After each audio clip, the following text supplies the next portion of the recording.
Welcome to season 2 of Chillin' with Ice. I'm your host, Lori Fetrick, also known as Ice from the hit iconic show, American Gladiators. If you're new to the show, make sure you go back and listen to some of the funniest, jaw-dropping behind-the-scenes stories from some of the original American Gladiators. In season 2 of Chillin' with Ice, you're gonna hear some real one-on-one conversations with pop culture icons, athletes, and lifestyle gurus, and that's just to name a few. We will be covering everything from 90s classic, fitness, anti-aging, to recent trends, and so much more. This podcast is where legends live on. Before we dive into our incredible episode today, I want to let you know that this is a self-funded podcast, and I would love your support. For the cost of a cup of coffee a month, you can donate to my Patreon page, and that would make all the difference in the world. For the small donation, you will get back so much in rewards. Like you can watch all of my podcasts on video. I will have exclusive content like behind the scenes footage, a private Facebook group where you can interact with me directly and other VIP fans, a monthly Q&A, direct shout outs and follows from me to you on your social media, and so much more. Find me on Patreon at Chillin' with Ice or click the link in the show notes now. Okay, let's dive in.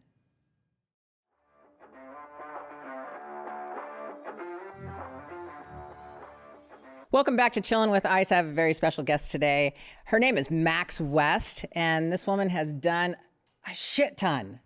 You have done so much in your life. It's amazing. Have I? Yes, you have. She's originally from Sweden, and we're going to get into everything that she's ever done, and I'm going to let her tell you her backstory. She's got her crown here, and there's a reason why she has her crown here, because she's the princess and the queen. Are you a queen or a princess? A queen. You're a queen. We're called queens, yeah. The world queen right The now. world queen. Yeah. The world queen. I love that. Maaxx, tell me again, because I was going to, like I said, we were just sitting here talking, and it's a WBFF. WBFF, which stands for? World Beauty Fitness Fashion. Tell me how did you get into that? And what is it different from like bikini, fitness, and all these other different divisions when it comes to the fitness and competing? How I got into it? I tried NPC, which is traditional bodybuilding, about 12 years ago. I met Dana Lynn Bailey out on the streets, and I get inspired and I wanted to compete. So I started a prep by myself, didn't know anything about it. I just always been into fitness. And I went on this whole prep and I did all the mistakes in the book. I did all the cardio in the world. I cut out my carbs. I went so hard, I was not even a human being. Did you deplete basically. like we all did? Because, Oh you know, my God. I competed for like 8 years. Yeah? Yes, bodybuilding. Like traditional bodybuilding. I mean, because by the way, sorry to interrupt, but when I competed, there were no other really divisions. It was just female bodybuilding. Yeah. That's all we had. We didn't have to choose from the fitness and the physique and everything else. So yes, I made all those mistakes. Yes. I feel like most of us have done that. And especially like I'm thinking, I don't need a coach. I can just go and Google and Google how to prep for a competition. And then I had this brilliant friend of mine. He's like, my brother is a professional bodybuilder. All he does is eat no carbs. I'm like, ooh, I can do that. Right? And I did that, and I competed 2 times actually, and in bikini and then in figure back then. And, you know, it was fun, but it just wasn't for me. I wasn't feeling it, and I didn't really want to do it again. So then I just went on having this whole competitor lifestyle without competing, because I was fanatic about training. I was fanatic about weighing my food, and I started instead, because I'm a photographer, so on occasion I would do a photo shoot for myself where I modeled, because I thought that would make me a better photographer. And it also made me be able to do these preps for a reason, because it's very difficult. I think a lot of us know that. It's very difficult to prep for nothing. You need an you end have to goal. have a goal. You have to have a goal. Otherwise, forget about it. You're just shooting for nothing. For what? Yeah, it's I can't do it. Maybe some people can do it. I cannot. So I didn't do that. And then, long story short, fast forward to 29. Wait, when was COVID? 2021? I don't know. I've lost track The of time. year before COVID. There you go. Exactly. I have a friend who's a makeup artist. She did makeup for WBFF, and she said, "Oh my God, Maaxx, you should compete in this thing." And I said, "No, I don't want to compete. You know, I've seen this stuff on online with the whole costumes and everything. Like we do costumes like big wings and like a little bit of Victoria's Secret with more muscle. But I didn't want to do it. And she introduced me to my coach, whose name is Carolina Campos. And the two of them managed to convince me to do this thing. And I figured, you know, why not? I'll give it a try. I'll try one time. But when I do something, I go all in. Right. There is no kind of doing anything. So I went all into that thing. So you went in to win. Yeah. Well, I mean, why not? Yes. But I think so I actually competed during COVID in a virtual competition because everything shut down and everybody's on prep and they keep canceling show after show after show after show. Mm-hmm. And I guess the WBFF figured, you know, we need to do something. All these people are spending all this money and they're prepping and they can't do anything. Let's do an online competition.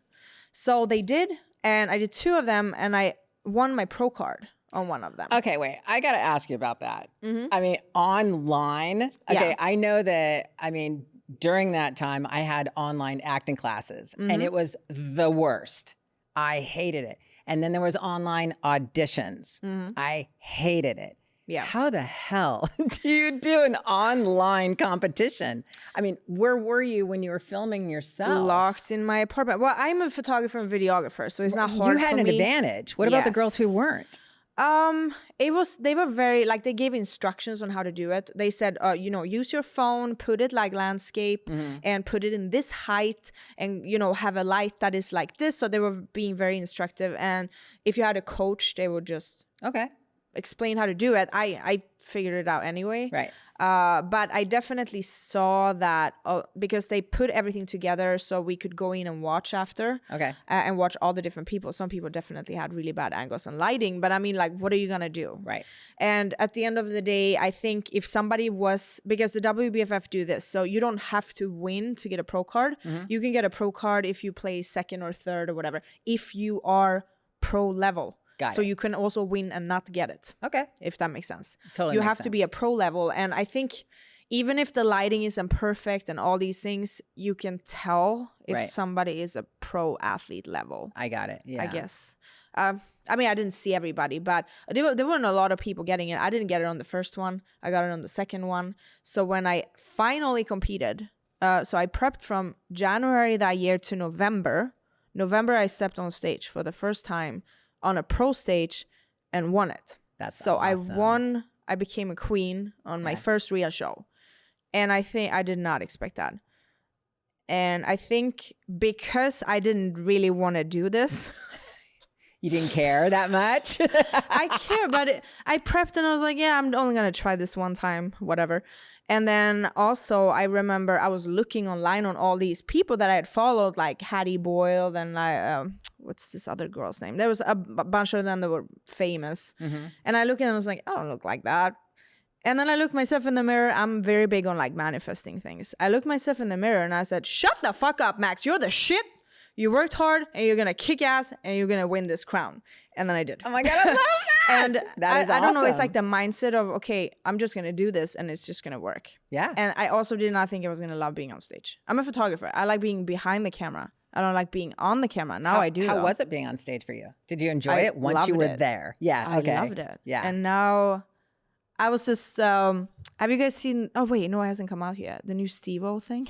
No, where people ask him about, he was on the Drinking Bros. So I was listening in the car now. And he says, people are asking like, do you have like a very high pain tolerance? And he says, no, but my desire, I'm an attention whore, he says. And the desire for attention weighs more than the pain. Oh, nice. And I was like, so I guess it's like attention. That. I was like, I guess I'm an attention whore. I don't know. There you go, an attention whore. Yeah. A little bit. I guess I can be too. In a good way. It's fun. It's fun. Yeah. You've done a lot in your life though. I mean, I went back and looked at your research. Yes, you've been a photographer for a major supplement. 20-something years. Yeah, that must be amazing. That's my passion over everything. Well, always. And then you started Pure Blood, your own company. I'm representing that for her too. I love it. How did that come about? What inspired that? So I have it with Tommy Vext, my friend and musician that got basically, I think it's maybe 4 or 5 years ago, he exposed Black Lives Matters. And because he's half black, people thought about, oh my God, he's saying all these things and like, this doesn't make sense. And then what he said was correct. And during COVID, actually, that's when I got to know him. I think a lot of us people that fight for freedom and fight for what's right, we all kind of found each other that year. And he's like my family today. And this was an idea he had in the past, and I'm a doer. Yeah. So he told me about it and he's like, okay, do you want to go in on this? And I said, yes. And then like a couple of days later, I'm like, website is up, products are ready, designs are ready. I'm like, let's go. Did he go, whoa? He's like, whoa, okay. I was like, yeah, this is just, I'm also, I can't, if I have an idea, I need to do it now. I can't wait till later because it's not fresh in my mind and then it just goes away. So I like to do things now. No, I get that. I'm the same way. It's like if I have an idea, I'm like, all right, here we go. This is how it's going to go. It's go boom, boom, boom, boom, boom. Yeah. I mean, I already see the ending result. Yeah. You know, and it's like, that's the only way that you can get from A to Z. Do you get downloads too? Do I what? Downloads. What do you mean? Like downloads of information. I get downloads sometimes, kind of like an idea, but it doesn't have to be that. And it's like I see the beginning to the end, everything at the same time. I can't say that I see everything at the same time. I can't go that far, but I can actually see in my mind, like I can go, okay, let's fast forward this and see how this is really going to play out. And in my mind, it's, yes, I can pretty much play out everything. And yes, I have to keep that really positive attitude sometimes. Sometimes it doesn't turn out, but at the same time, it's like, I'm going to go all the way. When I do things, when I have an idea, whether it be a company, I'm doing a children's book right now, for instance, never in a million years did I ever think that this was going to happen. Next thing is I'm having an animation company. And it's like one of these things that just, it keeps going. The train keeps going. And it's just like, oh my God, this is, sometimes you ever pinch yourself and go, holy shit, this is actually happening the way that I planned. I mean, a lot of times because, so now when I don't compete, I go to competitions and help out to give out awards and different things. And I was in a show in Dallas and this girl came up and talked to me and then she posted on Instagram and she was crying and like explained how emotional it was to meet me and other people also. And I was like, oh my God, but like to me, I'm her, you know, I'm no different. You're than now her. an inspiration. It's very strange. Is it? Yeah. Yeah, but it is and it's not. People get inspired by watching people do things and accomplish things that they feel maybe they can't. And they look, but they can. They can. Yeah. It's just a matter of a mindset. It's a matter of a desire. And not giving up. And never giving up. I read the Think and Grow Rich right now. Yeah. Have you read it? Yes. Yeah. Good book. Yes. Very good book. And I mean, there's so many people. I wish I'd have read that book when I was, 16.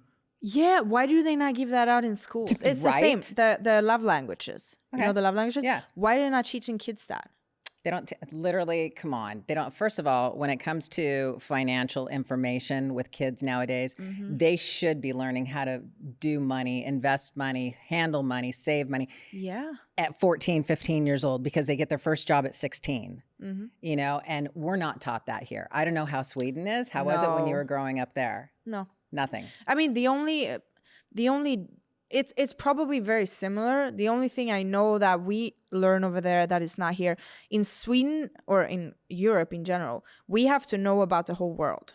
While over here, you have to know about here. That's it. That's why we have a test on the 50 states of the United States. We have to know that. Seriously. And that doesn't necessarily help me in this No, other it doesn't ways. help us No, at they all. still don't really help you with the financial. I do remember when I was very young, we had to start a business.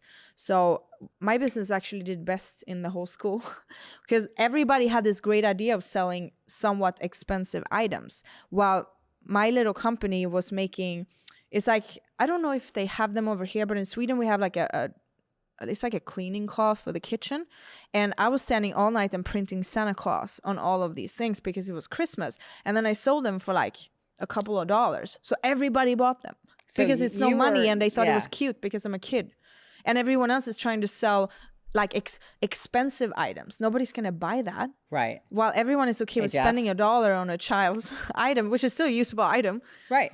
Well, and that's the other thing. If you ever, I mean, have you ever walked into a store, which is smart on your part, because it's like when you see something at the counter for $1 and you start thinking, oh my God, all these millions of people just spending $1 on this one particular item. Yeah. It's like rather than spending, you know, $100 or something like that to where people sometimes can't afford it. Yeah. So yeah, it's weird how we just don't teach these things in school whatsoever. Okay, so they don't teach that in school. They don't teach any kind of fitness, any kind of health. They don't teach, I'm sorry, what do they teach in school? I don't know. I'm going to say the food in Europe is better though. We actually get real food in school. And now when I think about it, I even a little while ago I had a conversation with friends of mine. So I'm from Sweden. I have a good friend from South Africa. My other friend is from Puerto Rico, and then one friend from here. Okay. And we were all talking about what we were eating as kids. And I said, I remember we hated the food in school. It was so nasty, but we got meat and potatoes and vegetables. And now I'm like, wow, it was actually food. Yeah, we didn't get that here. It's not. And I called my mom a while back and thanked her. I was like, thank you for feeding me actual food. Because I guess that's why I am the way I am now, and I actually like food. Were your parents into any kind of fitness, health? Were they healthy? What was your upbringing like that made you how you are today? What has influenced you? My mom was never like into fitness, but my dad was. Oh, okay. My mom would cook good, proper food though. And my mom has been sick for like 20 plus years. So she basically eats the same as I do. Okay. Very clean, because it's the only way she can stay fine. She can't eat processed bad food because she will get more sick. My dad was always into, my dad eats like once a day. He doesn't really, you know, he's like, oh, whatever. That's like the dad thing but for some reason. He was like some sort of, he was an athlete as young. He was running. Both of my parents actually played professional bowling. Oh, that's interesting. Right. And my dad played tennis, so I played tennis. That's cool. For like 13 years. And my dad goes to the gym and stuff. My mom doesn't. Nothing. No. So I guess they had one part each, and I took both of them. There you go. So it worked out. Yeah, my dad, I remember my dad lifting weights in the backyard. He had his muscle and fitness magazines. Even back then, I remember seeing them like laying around the house. My mom was a health fanatic. Yeah. Like she wouldn't let us eat any sugared cereals in the morning. I mean, as a kid, I hated it. I mean, come on. I wanted the Captain Crunch, and I wanted that kind of cereal. My mom's wanted like, that too. Absolutely not. We went on vacation over here when I was young, and we don't even have that kind of cereal over there. Really? So that's all you want. You're like, oh my God, it's so many colors everywhere. Yeah, exactly. So I guess I got it on the vacation, and that's it. Yeah, my mom was a total health nut, and that I think that obviously resonated with me throughout my life. And I started bodybuilding when I was, I want to say 22, as a matter of fact. And then I got into competing and everything. So it's fascinating to me that all these different divisions have come up, which is great. Okay, but next thing I want to see your crown. I want to see it. Yeah. Pull it out. Well, I did the traditional bodybuilding, and it wasn't for me. Believe it or not, I was the most tomboyish person ever before. And then I started competing, and now I'm such a girl when I'm at the shows. I love this. Oh, that's beautiful. Okay, so those of you that you're not watching the YouTube video, she just took out her sash. The sash is beautiful. Miss World Bikini and the crown. That's a huge crown. So big, yes. That's gorgeous, though. I have two other crowns from smaller shows. And this actually fits on the hair when it's curly now. When my hair is normal and straight, it's so big. So it's like I gotta buy this padding or something. But I just said to my friend the other day, I've been wearing crowns now for a few years, and your balance gets so good. Because your head has to be straight as you walk. At least 3 different occasions within the last few weeks, I have slipped, and I mean bad. And I just slip, and I just right back up. I'm like, okay, let's go. One time in the hotel bathroom, it leaked water, and I just like, wee, just like that. God. And I'm just right back up. And in the stair the other day, and I don't even fall. And I was like, it's gotta be the crown. It's from your crown. It is from your crown. Yeah. How heavy is it? Can I see it? Yeah. Let's see this. Oh my God, it's heavy. Mm-hmm. Here we go, people. This is the crown. Oh, it's kind of cool because it actually, you can put it in your head and you can kind of fit it. You got that, Jeff? You actually have to zoom out the camera just to get the entire crown. I don't think they're gonna like that you wear it though. It's like what's it called? What is it? That's a beautiful crown. What they call it. They don't want anybody to try it. Nobody will know. So you actually coach girls. Yes. I noticed that online. Hormones, gut health. I mean, is this also what you're actually teaching them as you're training them? So I started a long time ago. I mean, I've always been into the training and everything. So I got certified, you know, all the NASM and that, like all the certifications. Mm-hmm. And I called myself a trainer. And I don't want to do that in quotes? Because I'm not a trainer. Okay. I want to help people with their guts and their minds. Okay. Because you can train perfect and train so hard and everything, and you can diet, but if your mind isn't there and your stomach is fucked up, nothing is gonna work. Okay. And I actually had a client, it's thanks to her that I changed my whole coaching business. I had a client, and before I had like a customer support team, so people could always get help right away. And I realized that I would always check in on them to see, not every day, but just to see, you know, that they always answer the way I want them to answer people. So this woman reached out and she said, hey, can you please switch my plan to a low carb plan? And somebody answers, yeah, okay. And I'm like, wait a second. What the fuck? I said, why? And I emailed them and said, why would you do that? I don't coach that way. Mm-hmm. We don't do that. Right. Like, who is this person? So I reached out to the girl and I said, hey, I saw that you asked for a low carb diet. And I said, I don't typically reach out like this way, because I have different kind of coaching plans. You can do a one-on-one with me where you talk to me all the time. Obviously it costs more money. Yeah. And then I have a more basic plan for people that kind of like do their own thing. They just want a little bit of assistance, right? Mm-hmm. And so she was on that one. But I reached out to her and I said, I saw you asking for a low carb diet and I would like to know why. And I said, so I started talking with this woman and she's just super cute. She's in England. She has this cute accent. And we're still to this day, this is like 4 years ago, we still talk almost every day. That's awesome. And I started talking to her and we just talk, like not even about food or training or everything, just about life. And it turned out a friend. Yes. So it turned out that she was in an abusive relationship and it was just really bad. So I just started talking to her about this and try to like motivate her and like try to make her think, you know, how she's going to change these things.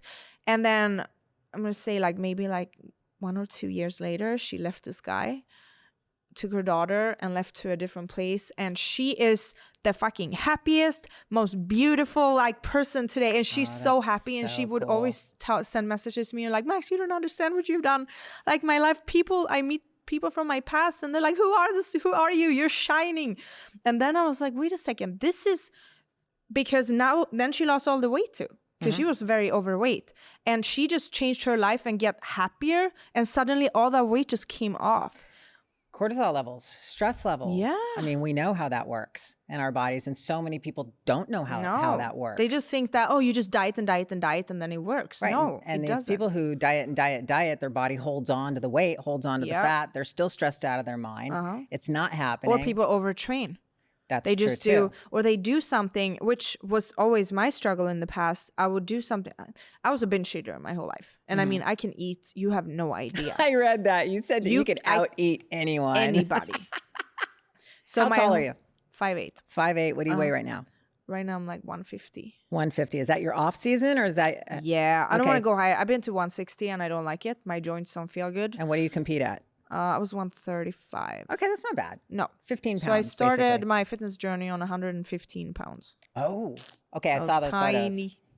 Super tiny. I saw no those curves photos whatsoever. Yeah. And I was like, your butt's so big. I had no butt before. Nothing. And I have knee injuries too, so it's been a struggle to get here. But I've learned the same. I would overtrain. I would train like 3-4 hours a day before and do all this cardio. Now I train 5 days a week for about an hour, sometimes 1.5, and that's it. Yeah. And then I eat steak like 3 times a day. Steak. Steak. I eat Wow. 5 to 6 meals a day. 3 of them are steak. I like steak. It's just my body doesn't digest Everyone's different. it doesn't that mean well. it will work for everybody. Right. But you can also, you don't know, but some clients that are not eating steak at all, I ease them in through ground beef, for example. Yeah. And then eventually they can start eating steak. So you can't Right. just eat it like that if you don't do it already. No, because it'll hit your stomach hard. Because I didn't eat red meat for 26 years. Oh, wow. So it was not overnight. Wow. But and now I can eat all the steak. We are going to take a quick break right now, and we're going to come back with Maaxx West, and we're going to talk more about gut health hormones and how she's training. So stay tuned. Come right back. For those of you that want to rock my gear, check out my store at icetshirts.com. Find the gladiator in you with these iconic styles. Get your Chillin' with Ice gear along with many other cool styles, such as the OG Gladiator. We have that in t-shirts, hats, and hoodies. Plus my all-time favorite, the beautiful badass t-shirt. I've got a hat to match that one and so much more. Score your Ice merch today, icetshirts.com, where legends live on. All right, we're back with Maaxx West, and we're talking about gut health, hormones, and how you actually eat and train. Mm-hmm. I mean, we were talking about the red meat and everything else. Have you ever had, and this is interesting, I'm going to ask you this question. Have you ever had Wagyu? Yes, I love it. Interesting. So I was in Canada. Uh-huh. We went to this amazing place to eat dinner. It was Casa Loma. Okay, it was this castle, like just gorgeous. Anyway, they were serving Wagyu. I've never had it before. Do you know what kind? Okay, now see, that's interesting that you say what kind. Yeah. Because I guess there's all these different kinds and we didn't know. Yeah. So we ordered this one kind and it was so fatty. And it was supposed to be like it's very different. It was supposed to be like the top Wagyu, kind of like the Japanese, and that's what everybody eats. I guess the super nice one is called like A5 or something. A7. A7. Okay. I guess it goes from like, I don't know, like 1 to 7. But anyway, we were all eating and we were like, what the fuck is this? I mean, because it was so fatty. Did you not like it? No. I don't like fatty meat, but No, I I did don't have either. that Japanese Wagyu not too long ago, and I did like that. So I think that it's different levels. Yeah. You know, and it's interesting because so many people don't know that there's different types of beefs and things like that. And Wagyu, they try to explain to us how it was raised, all that kind of stuff. Right? Yeah. But since you're such a steak eater, I was like, okay, you're the person to ask. I don't know. So I'm very limited, and I only eat very few things. But I'm about to order like a cow to the house because I buy everything from a butcher, and now I'm thinking it's probably better to just go straight to the farm and buy a whole animal. So this guy, I got a connection from a friend, and the guy sent me a list of everything I can get, and I'm like, dude, this is like Greek to me. I don't even know what I'm looking at. My dad used to do that. My dad would raise a cow. Yeah. Kill it himself. I don't know how he did that. Kill it himself, have a butcher come out, and that was his meat for the entire year. And they had this ginormous freezer. I want to go deer hunting. I've never had deer. No? No. I heard had it's the very best gamey. deer of my damn life last week, I think. I'm from Sweden Really? too. We eat a lot of deer and elk and boar and stuff like that. So what's your favorite meat to eat then, since you do eat all that? I eat flank steak 3 times a day. Okay. I'm the queen of air fryers. Okay. I don't use a kitchen at all. Okay. I cook everything in the air fryer. And when I travel, I have my air fryer in my trunk You're right going to now. have to teach me how to cook then with an air fryer. I can cook the most delicious rare steak in the air fryer because I eat my meat rare or medium rare if I go to a restaurant or you get freaking sick. Can I ask why beef and not chicken? So I was intolerant to chicken for like 5 years until I went to Dr. Chalmers. So I technically could eat it now, but I don't like chicken. Just don't like it? I hate it. Okay, so it's the flavor that you don't Yeah, like. I just don't like it. So I eat 99 lean ground turkey. Those are my, I don't like turkey either. And fish, I do like fish. I love fish actually, but for muscle growth, for me, it hasn't really done very well. Okay, so for muscle growth, anybody who really wants to put on the muscle, it's got to be a lean protein. So beef, but fish, it's just not it. No. Yeah, it doesn't work. Not even salmon or anything like that. But salmon is so fatty, so I can't eat that too often though. Okay. So my body, how my body works, everybody's different there. I eat extremely high carbs, and my body is fat sensitive. Interesting. I cannot go super high on fats.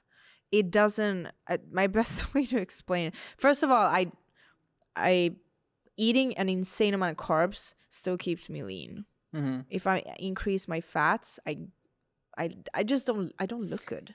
So, and also it doesn't feel right in my stomach. This is a great conversation because there are so many diets out there, so many fad diets out there for people. They're like, there's the keto diet, which I don't believe in. I don't believe in any. I don't believe in diets. any diet. I don't either. I believe in the you should eat the Lori diet and I eat the Maaxx diet. Yeah, because whoever everybody's came body up is with, different. Like you said, whoever came up with all these things, it's obviously a person that it worked for, and then they named it and sold it. Yeah, but that was for them. Well, I mean, we all know this because we're in the fitness industry, and that is, it's a gazillion-dollar business. Yeah. And so they're just going to feed you all the information that they possibly can. Also, excuse me, everybody, vegan and vegetarian should not fucking exist. There is no, so we're not meant to be. I know, I don't know what people, we're not meant to save the animals. We are meant to eat them, okay? Like, that's how the world works. And I've had competitors that think they're going to compete vegan. I don't know how many times I've heard this. People say, oh, but I'm vegan and I want to compete. And I say, ooh, that's going to be hard. No. I know competitors that are vegan. Yes, they are on steroids. Yeah. Not natural. I don't know what the hell you're thinking. Like, and also there's so much shit in vegan food because I actually used to like vegan food. And think about that for a minute. Think about that. They'll do steroids, but yet they won't eat meat because of the fact that it's unnatural or whatever it is. But you're going to do steroids instead. It doesn't make any sense at all in the world. But because for a while, have you seen that movie? There's a famous fighter that broke like his knees and everything, and he went vegan for inflammation, which I have heard that it can actually help. And I think that certain diets may help for a short period of time, depending on your health issue. So I have a lot of injuries, so I figured, hey, you know what? I'm going to try. Why not? Right. See if it helps that was before I found BPC 157, the peptide. Right. No, I don't need none of that. So I tried vegan for a little while. I get so sick. There's a lot of people that get sick. Yeah. And they don't. It was like the whole body just shuts down. Yeah.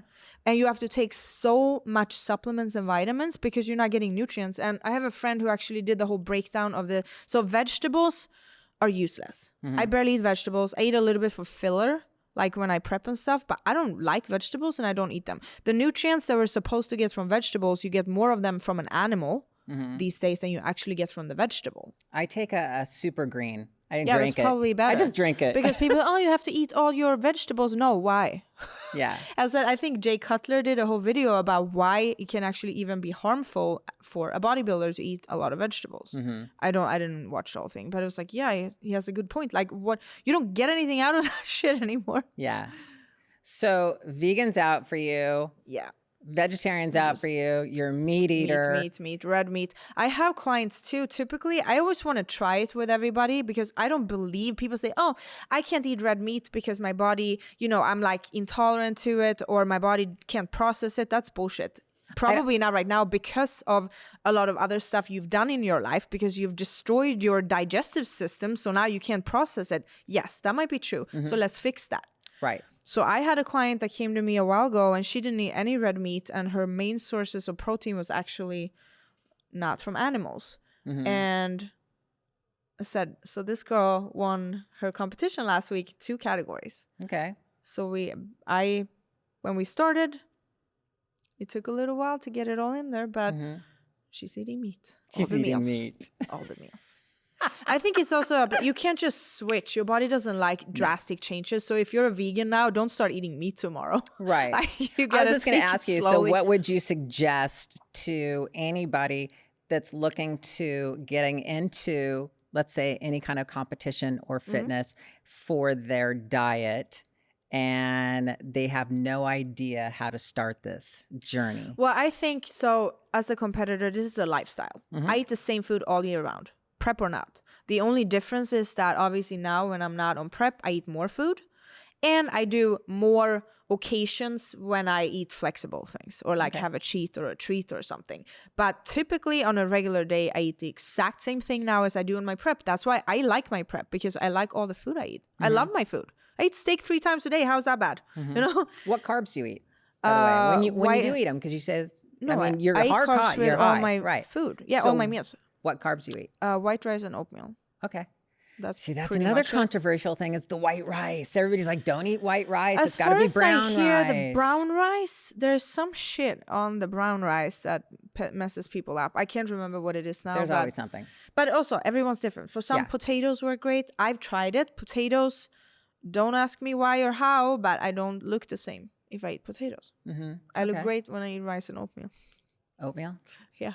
I love oatmeal. That's my favorite thing. And you Twice eat a day. you eat 6 to 7 meals a day, I you eat say? 5 5? right now. So I have 2 oatmeal meals and 3 rice meals. All right. So what's in the future for you? What are you looking to do? Well, I'm working on a project right now. So I've always known that I want to help people, but I was never, and I mean, I want to do my photography and everything too. But you know how you know kind of what your mission in life is, but not exactly. And I know my mission in life now. Which is? I know it. So that's why I rebranded my whole business. It's called the No Bloat Club. I want to help. I want to make the world healthy. So, and I mean, starting with the gut and the mindset so that people can reproduce healthy babies. I have a lot of friends who work and do work within child trafficking, and I want to be a part of that, but I don't think that's not my mission. My mission is to make people healthier so we have healthier babies, and then they can save them, because there are always fucked up people in the world. But like people don't understand how they're having children, but they're basically just setting these kids up for failure because they're being born with health issues. They're being because born nobody understands how we're supposed to eat. Not only that, they're just vaccinating the shit out of them. That too. Everything. It's just everything is poison. So I said I'm building out this whole project, and I'm actually working some with Dr. Chalmers too. Okay. Because he does amazing things. When I came to him the first time, I was intolerant to like 70 different foods. Wow. And I eat all of them now, except gluten. Nobody should eat that. Okay. In this country. Right. In this country. I eat European gluten. Yeah, that's the thing. That it doesn't come from, it's modified over here. Okay. It's not the same. So with that mission, something came up, and you say that you have worked with, or you have friends within the child trafficking. Something came up to where we kind of had a question about that. Why don't they put a GPS in every single small baby? Think about that for a minute. Think about it. Yeah. If there was a small, just until they were 18, I don't know, somebody could develop this. That's like, and it's such a good idea and such a creepy idea also. Creepy, but good. Yeah. But think about it. So it depends who does it. They put us just like a dog, right? You put your little GPS in your dog. So if it gets, lost, they scan it, and all of a sudden they know where it's at, right? Why not do that for babies? And all of a sudden it dissolves when they're 18. I don't know. The thing is, it's such, if it's good with good intention, it's such a good idea. But because there are so many fucking assholes in this world, that's going to be used for bad things. Right. Also. Well, it's not going to be allowed, first of all. I know that. Nobody would allow it because human trafficking is the #1 largest commodity in the world. So something about that is so interesting. So you know how everything about the Israel thing is like all over social media and stuff now. Oh my God, people, all these pedophiles and criminals, they can go to Israel and they're like safe haven. Yeah, I knew this when I lived in Sweden 20 years ago. How is this news?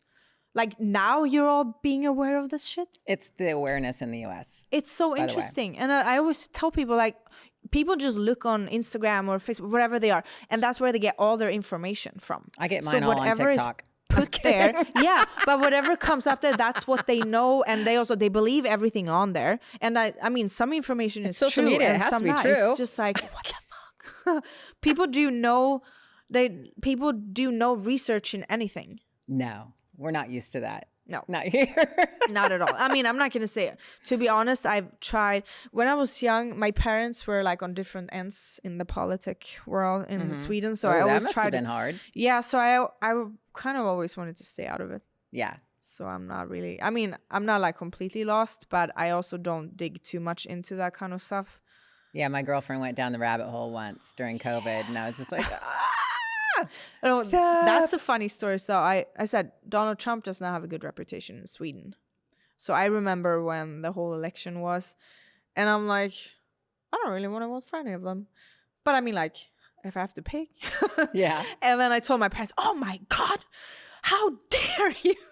You cannot tell us you are going to be on Trump's side. I'm like, what? So Biden is better? I was like, what the fuck? Let's just not even talk about this stuff. Now, do your parents still live in Sweden? Yeah. Okay. And they still do. follow all the politics over here? I mean, everything is shown differently over there. You know, Okay. just like here, everything is shown to us the way we're supposed to see it. It's the same there. As that during COVID, I lived in Miami, close, not on South Beach, but close enough to see it from my balcony. And I remember my mom calls me, oh my God, Maaxx, you have to be careful. It's shootings and fires all over South Beach. I open my window. I'm like, no. Yes, like, it's all over the quiet news. as can be. It's all over the news in Sweden. I'm like, what? I said, there's nothing Interesting. here. What are you talking about? So, I mean, who knows? I know. Anything can be true and everything can be wrong. Like, I don't know. I want to talk about your tats for a moment. Yeah. First of all, I've got to ask, did that neck tat hurt the worst out No. of everything? It tickled. So I used to be very ticklish. I'm not anymore. But when I got this done, I was laughing and she's like, shut up. You can't laugh when I do this. I'm like, Yeah, "Oh." right, because you're moving. Yeah. Did you it have was to like so ticklish. like hold your neck up like this while they were doing it? I mean, Yeah, and you can't swallow. Like, you have to swallow when she tells you to. okay. It was just weird. No, it didn't hurt at all. It did not hurt. No. What's your favorite tat out of everything that you have on your body? Probably my neck. Your neck. I did my neck and my hands. I had a job in Sweden where they didn't want us to show any tattoos. Oh my God, how'd you do that? It was in a very nice hotel. Oh, we had like button-up shirts and everything. I didn't have my hands and neck tattoo then. So the moment when I moved over here in 2012, the first thing I did was get my hands tattooed and then my neck. Okay. And I just told myself that I'm never gonna work for a person again in my life. That was like my statement. I'm like, I am not Kinda gonna like, be an fuck employee you. ever again. Yeah. It's funny because I had just like a band. Like my first tattoo was like a little arm band. Uh-huh. And it was actually drawn from a Hawaiian bracelet. And it was I was kind gonna of, say it's Hawaiian, right? this The is whole all arm? Polynesian. All my this whole arm is Polynesian. But the arm tattoo, and all it took was one person to go, when are you going to cover up that 80s tattoo? And I went, and I thought about it. And then that's when the Gladiators in 2008 was there. And one of the Gladiators, Tunaway, he was from Hawaii and he had all these Polynesian tattoos like The Rock. Well, he's The Rock's stunt double, actually. Really? Yes. And so I was like, where'd you get your tats? He goes, let me turn you on to my guy. You know, so he did my shoulder first. And then I told him, I said, I need you to cover up this band right here.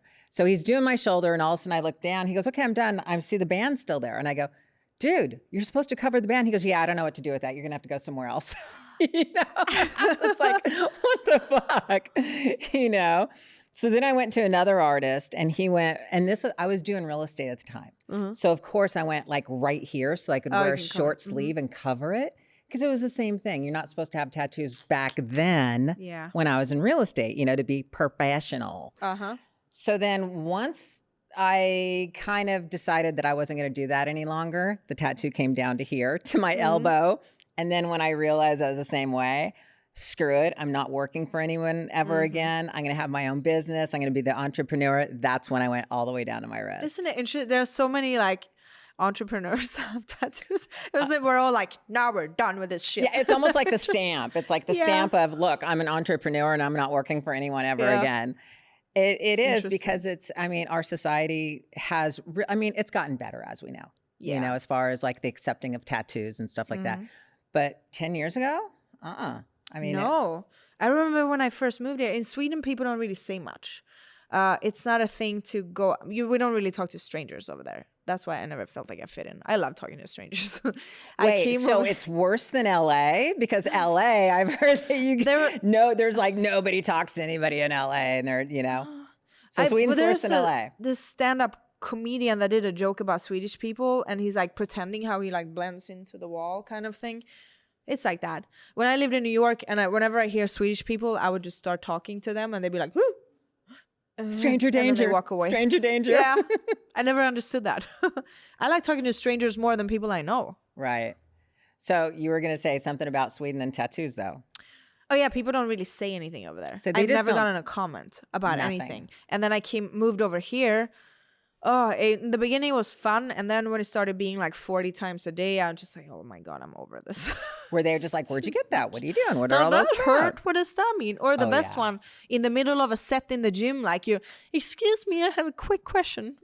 What do all your tattoos mean? You're How like, is that okay, a quick hold on. question? Right? That's not a quick question. Exactly. I like the one that goes, does it hurt?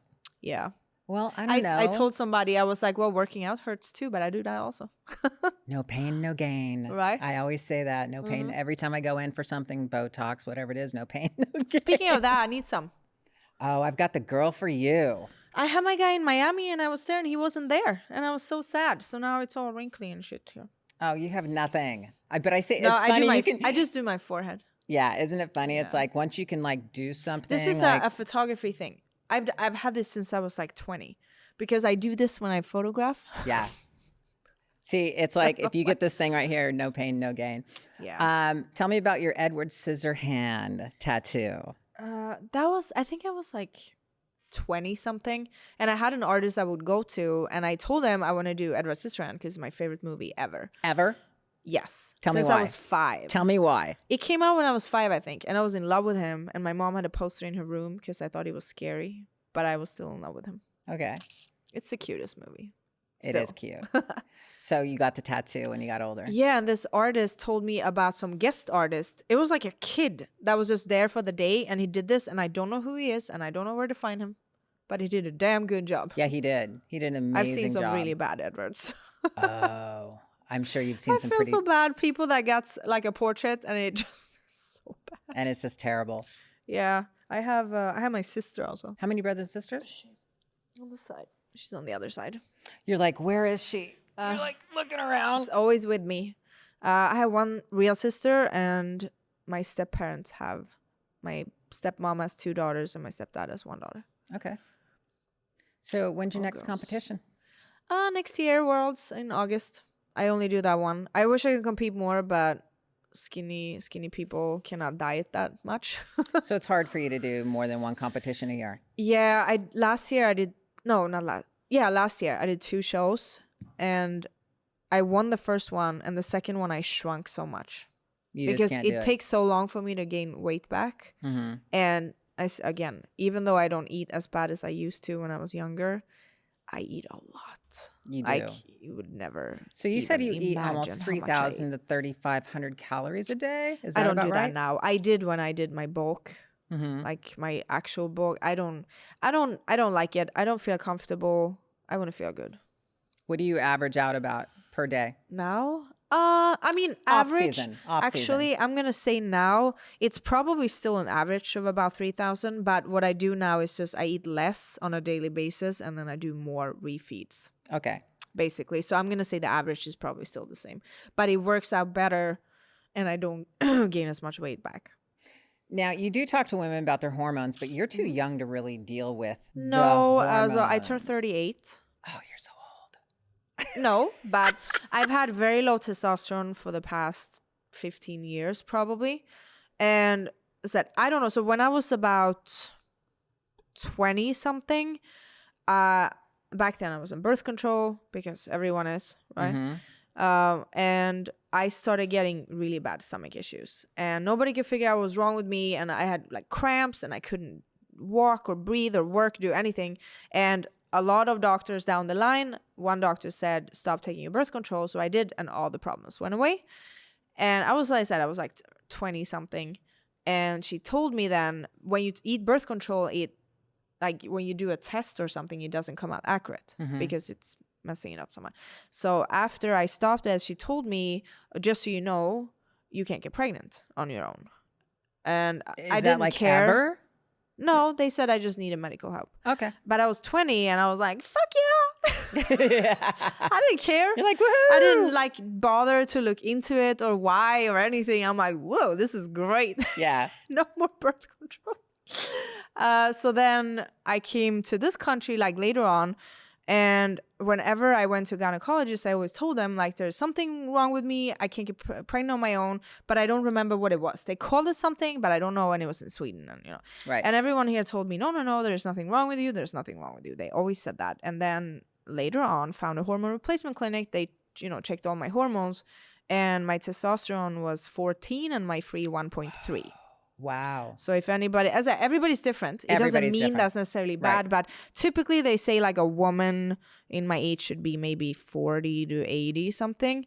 And I said first the total was free, but my body was only using like 1.3 or something. Right. Which was super low. So I tried to do testosterone injections, and I reacted so bad. Now we figured out later that I was actually intolerant to the oil. Whoa. So tell me when you say that, what happened?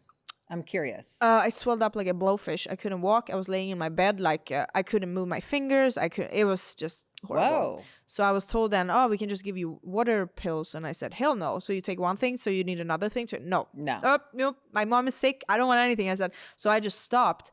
And the thing is, I still to this day have not done anything because I don't have any side effects. Okay. I check my blood panel every 3 months. And actually my testosterone has naturally gone up a little bit. Not a lot, but my free is 1.5 now. Okay, but you take peptides also. Does that BPC 157. Does it help your own think testosterone so. level? BPC, no. That's just for like recovery and healing and like gut. Okay. I don't think BPC does anything for that, but also everything I do, the way I eat, the way I live, everything. What if you did something like an ipramorelin or something like that? Because there's so many peptides that will... I tried one time, same problem, same reaction. Wow, so my you're just body's weird. intolerant. So I've had... No, my body just likes natural things. Okay. It's to say I don't drink pre-workouts. I don't... Nothing. I had surgery on my arm because I broke my wrist. Yeah, I heard that. I saw that. And they can't give me medication. Nothing. I was in so much pain, I went into shock, and they thought I had compartment syndrome, and I had to have a surgery to. They thought they were going to amputate my arm. My body just went into shock because they can't ease my pain. So your because body I is take medication, intolerant and to- my body just shoots everything out. It doesn't want it, and It's a good and bad thing. it's like with obviously. everything. Yeah. Excuse my nasty comment here now, but if I eat out, I go to the bathroom 5 times. It's like my body just doesn't want it. It just rejects it. It just does not want anything that is bad. Okay. And he tells me right away. So either way, my testosterone is still low, but I don't have any side effects of low testosterone besides maybe what I thought, the fact that I couldn't get pregnant. Okay. That's what I thought. But these days I'm very big into like manifestations and stuff. Yeah. And I wonder if I told myself my whole life that I cannot get pregnant, I wonder if that had a little bit to do with it. That I have told myself Possibly. for 15 years that I can't get sick, and I have not. I don't get a cold. I don't get a flu. I didn't get COVID. Nothing. Good for you. And it's no genetic damn thing here because my mom and my sister are sick every month. They're sick And all I the told time. them, stop saying that you're sick. Right. Because I refuse to It's a mindset. believe that I can get sick. Well, okay. You know this. I know this. Speaking of manifestation, our mind can heal our body. Yes, 100%. So therefore, if you're telling yourself something every single day, okay. Do you read anything from Joe Dispenza? I have a friend that keeps saying that she's going to die at 55, and I And keep she telling will. her, shut the fuck up. Yeah. Yeah. People You joke know around who you about that are? shit, but no, I same a friend of mine said that, I think it was the mom or something, that always said that she would always walk around saying, I hope I don't get cancer. I hope I don't get cancer. She got cancer. She died from cancer. Yeah. Wow. So it's not only that, but it definitely has a big part. And I read, like scientifically, there's a part of the brain that most humans never learn how to use, and that is the part of the brain that heals you. Makes complete sense. And I do. I I said believe I've never been diagnosed because I don't care for doctors, but I probably have ADHD and ADD and hyperactivity and all the different things. And I never gone to therapy. I've never done like any sort of medical help for anything, but I do like mindset and mental work every single day. Do you on speak it myself. out loud Both. so that you I do can it hear yourself? quietly, but I also speak it out loud. So I do it in the morning and the evening, and typically when I drive, I say it very loud in the car. I just scream things in the car. It works though. It does I manifested this crown, and I manifested a brand deal that I signed a while ago, and I manifested my person, and I got all the things. See, that's brilliant. Yeah. And I truly believe in all of that. I do. Yeah. You've got to have that. I mean, whether they're affirmations, whatever it is that you tell yourself on a daily basis. Yeah. It's gonna happen. But I think if you do, it's, you know, people can say whatever people think it's trippy or whatever. It's not that you think it and it happens. It's if you tell yourself and convince yourself that it's going to happen. I feel like every day you wake up and you automatically work a little bit harder towards it when you do that. If you do something the way that I work personally is it's manifesting it, seeing it, believing it, saying it, and doing something every single day, whether it be small, medium, large, towards that goal. Yeah. It's going to happen. Yeah. You know. And the same, that's why I like the thinking Think and Grow Rich, the book. Yeah. Yeah, absolutely. Where it just says like, don't fucking give up. Yeah, never just ever keep give going. up. And people, because I'm gonna say I've done that so many times when I was younger. I start a project. I failed so many projects. I started and then it doesn't work and then you quit. While maybe if you just continued a little bit longer, it would probably have worked. And I remember I had this one project I did and I told my friend Tommy about it. Oh my God, he almost lost his shit and he got mad at me. He's like, how the fuck did you fuck that up? And I was like, do you know what? If I hadn't fucked that up, I wouldn't be where I am right now. Yeah. Yeah, things happen for reasons. Because it was like a pretty major project, and I even had the Kardashians promote. Sweet. And he's like, "What the fuck did you do?" Maybe this wasn't. It wasn't meant to be. It wasn't meant to be. No, it was not. Maaxx, you're an inspiration. You really are. I mean, I'm so happy that you came on my podcast today. Me too. Thanks for having me. And I mean, tell people where they can find you, what you're doing. Tell them where everything. I was going to say that too, because my coaching, let's start with that. I do coaching. So my focus is gut health and mindset. So I do a lot of manifestation routines and habits for my clients, as well as, you know, training and food and everything. But that's like my baby project right now. I want to help people get healthy. My passion is to help people with health issues. Where can they find you to do that? NoBloatClub.com. Or easiest to find me is Maaxx West on all platforms. And then I have links to everything from there. Spell Maaxx West, though, because it's very deceiving. Yes. MAAXXWEST. There you go. So same name everywhere. YouTube, Instagram, Facebook, website, Linktree, like everything. Across the board. Very easy. That's why I got the name. I changed my actual name like that because nobody else has it. You will not find anybody else with that What's your real name again? My first name is Malin. Malin. Last name? I couldn't pronounce it. Oh, so, well. I couldn't pronounce it. I saw it. No, so my Swedish name is Weiberg. Okay. Iberg, we say. My name used to be West. Got it. Which is when I started my business. So I've just kept it. Okay. And then I still have my ex-husband's other name. Like that. Look. Which is So Maaxx West across the board, mess. Instagram, Facebook, YouTube, and they can get in touch with you there for everything. I saw you have across the board. Yes. You know, your training, your pure blood, your photography. Photography. I think everything kind of goes together because typically somebody comes, you have health issues, you want help with coaching, and then you learn about me, you buy a pure blood shirt, and then after you become healthy and lose weight, you do a photo shoot. So it's like everything kind of just goes together. You got it all right there. Yeah. All right. Well, thank you so much for coming on the show today on Chillin' with Ice. Next time we'll do the opposite. I ask you questions. Please do. I absolutely love talking about myself. I come on your show and ask you questions. That's fun. We should do that. You guys don't go anywhere. The ones that are on my Patreon, you are going to hear rapid fire questions with Maaxx West next. So if you're not a Patreon, go to my Patreon page at Chillin' with Ice, become a Patreon, and you're going to listen to all the rapid fire questions with Maaxx West. Thank you so much for joining us on Chillin' with Ice, where legends live on. Peace out.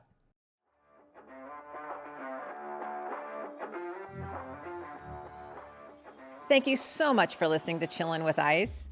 And don't forget to hit that like button, subscribe, and share wherever you listen to your podcast. Remember to follow us on Patreon and YouTube at Chillin' with Ice. And on Instagram and TikTok, you can follow me at lori.ice.fetrick. I look forward to chilling with you next time here on Chillin' with Ice.